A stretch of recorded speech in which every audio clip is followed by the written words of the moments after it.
হুবহু একই দেখতে কাউকে কিভাবে হতে পারে? আজকের ক্লায়েন্টকে দেখে তো আমি পুরোই অবাক। কারণ আমারই একজন চেনা পরিচিতর সাথে ওর মুখের এতটাই মিল, দুজনকে আলাদাই করা যাবে না যে কে কোনটা। তাই এসব দেখে তো আমি আজকে পুরোই অবাক। তো অনেকদিন পর আজকে আবার বেরিয়ে পড়েছিলাম। কাজ ছিল একটা রাইস সেরিমনির।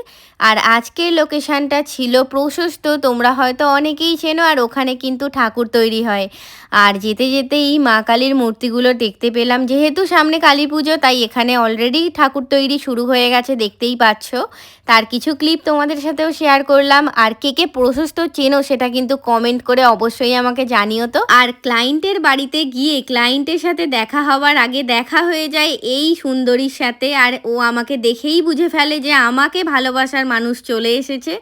আর তারপরেই চলে এসেছিল আমাদের জন্য গরমাগরম চা।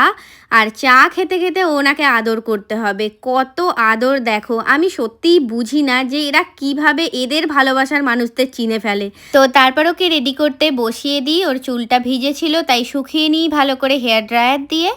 আর এদিকে মা রেডি হওয়ার আগেই কিন্তু মহারানী রেডি হয়ে নিয়েছিল একদম, দেখতেই পাচ্ছ সাজুগুজু করে। আর আমাকেও দেখাতে চলে এসেছিল যে দেখো তো মেকআপ আর্টিস্ট দিদি, আমার মেকওভারটা ঠিকঠাক আছে কিনা, আমি কিন্তু তোমার থেকেও ভালো মেকওভার করতে পারি। তারপর ওর থেকেও জেনে নিই যে ও আজকে আমার কাছে কিরকম কি সাজতে চাইছে। তোমার পছন্দ মতো সাজিয়ে দিও, শুধু হেয়ারটা একটু মানে আমার যেরকম পাঠিয়েছি ওরকম ভাবে করো।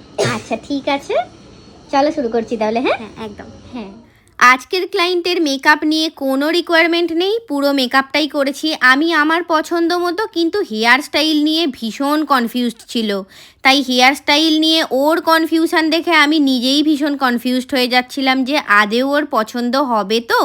কিন্তু শেষমেশ পছন্দ হলো কিনা সেটাই দেখতে থাকো তোমরা পুরো শেষ অবধি ভিডিওটাতে।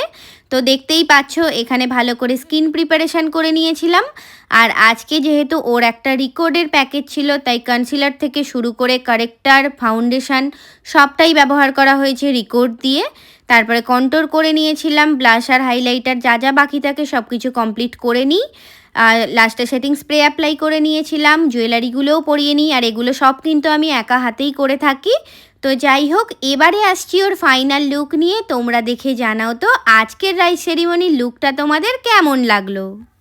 এই হলো ওর ফাইনাল লুক। কেমন লাগছে আজকের এই রাইস সেরিমনি লুকটা তোমাদের সেটা জানিও। মেকআপটা করেছি একদমই আমি আমার পছন্দসই। আর হেয়ার স্টাইলটা ক্লায়েন্টের পছন্দসই ছিল, তার সাথে কিছুটা আমি আমার পছন্দও অ্যাড করেছি, মানে দুটো মিলিয়ে মিশিয়ে করা হয়েছে। কেমন লাগছে আজকের অল ওভার লুকটা সেটা তোমরা অবশ্যই আমাকে কমেন্ট করে জানিও। আর তোমরা যারা যারা আমার কাছে ব্রাইডাল মেকআপ শিখতে চাইছো,